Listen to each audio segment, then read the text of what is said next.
जय माता दी। आइए जानते हैं रामनवमी कब है। चैत्र माह के शुक्ल पक्ष की नवमी तिथि पर माँ सिद्धिदात्री की पूजा की जाती है।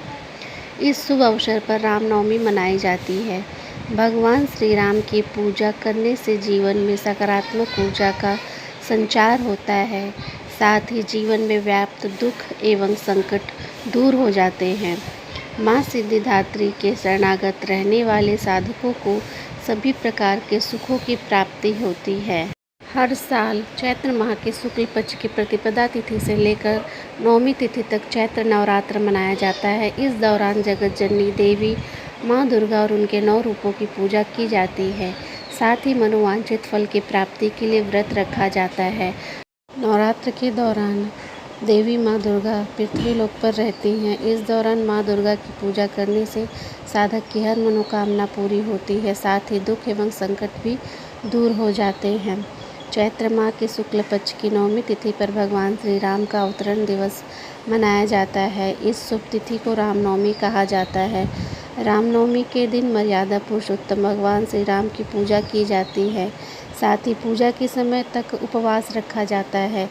इस शुभ तिथि पर कई मंगलकारी योग बन रहे हैं। ज्योतिषियों की माने तो चैत्र माह के शुक्ल पक्ष की नवमी तिथि पर रवि पुष्य योग समेत कई अद्भुत संयोग बन रहे हैं। इन योग में भगवान श्री राम एवं राम परिवार की पूजा करने से साधक की हर एक मनोकामना पूरी होगी, साथ ही जीवन में सुखों का आगमन होगा। आइए रामनवमी के शुभ मुहूर्त एवं योग को जानते हैं। वैदिक पंचांग के अनुसार चैत्र माह के शुक्ल पक्ष की नवमी तिथि की शुरुआत शनिवार 5 अप्रैल को शाम 7:26 पर होगी। वहीं रविवार 6 अप्रैल को शाम 7:22 पर नवमी तिथि समाप्त होगी। सनातन धर्म में उदया तिथि मान है, इसके लिए 6 अप्रैल को रामनवमी मनाई जाएगी। चैत्र माह के शुक्ल पक्ष की रामनवमी तिथि यानी 6 अप्रैल को सुबह 11:08 से लेकर दोपहर 1:39 तक पूजा के लिए शुभ समय है। वहीं दोपहर 12:34 पर मध्याह्न का समय है। भगवान श्री राम का अवतरण मध्याह्न समय में हुआ है। 6 अप्रैल को मध्याह्न का समय दोपहर 12:24 पर है। साधक मध्याह्न समय में मर्यादा पुरुषोत्तम भगवान श्री राम की पूजा कर सकते हैं। ज्योतिषियों की माने तो रामनवमी के शुभ अवसर पर सुकर्मा योग का संयोग बन रहा है। इस योग का संयोग शाम 6:55 तक है। इसके साथ ही रवि पुष्य योग और रवि योग का संयोग है।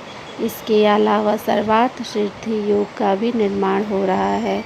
सर्वार्थ सिद्धि योग, पुष्य योग और रवि योग दिन भर है।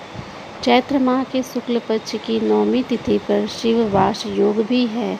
शिववास योग के दौरान देवों के देव महादेव जगत की देवी माँ गौरी के साथ कैलाश पर विराजमान रहेंगे।